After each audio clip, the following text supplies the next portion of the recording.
Russia attempts to close LGBTQ+ rights group. Last week, the Russian Justice Ministry filed a lawsuit wanting to close down Sphere Foundation, the legal organization which runs the Russian LGBTQ+ network, saying the group violates traditional values. A statement by the press services for St. Petersburg court reads, quote, "The plaintiff claims that all the activities of the organization are aimed at supporting the LGBT movement in Russia and disseminating these views, involving minors in these activities, financing these activities in order to change the legislation of the Russian Federation regarding the LGBT movement. All the activities of the Sphere are at odds with the state policy aimed at preserving, increasing, and developing human capital, taking into account the territorial settlement. The activities of LGBT communities and their activists are aimed at a large-scale and conceptual change in the perception of the institution of the family, family values in terms of gender identity," end of quote. This is the first time that the government is using the new anti-LGBTQ+ propaganda laws to try and shut down an assistance organization via the courts.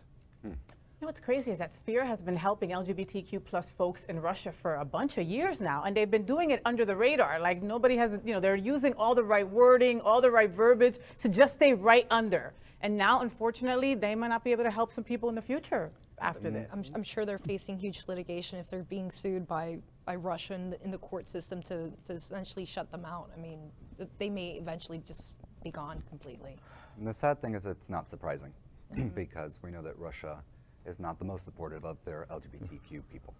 So. And you would think Putin, who just seems like the gayest person in the world, I mean, like, having his photo shoots on horses and naked, I mean, doesn't he do like the gayest things? I don't get it.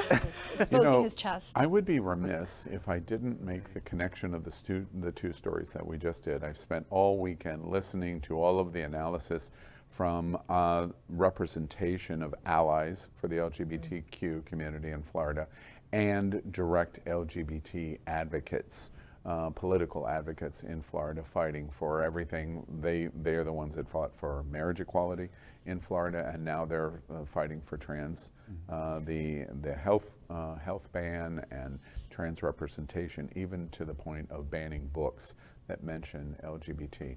It's interesting to me what we have just reported on in Russia, that this is led in a very orchestrated way by the premier, President of Russia, Putin.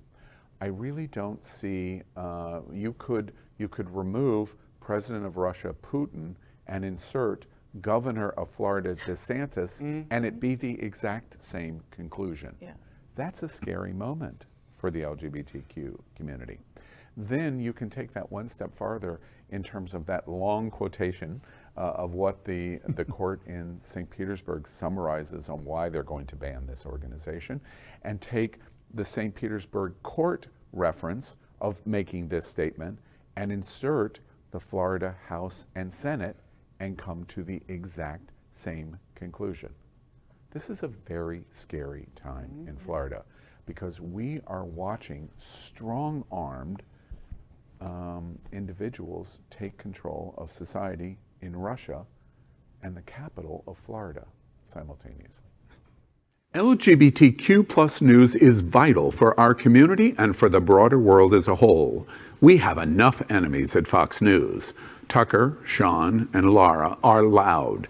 We need passionate allies. Happening Out Television Network, Queer News Tonight, and It's Happening Out are literally out of the closet and into the headlines. Our community needs your support.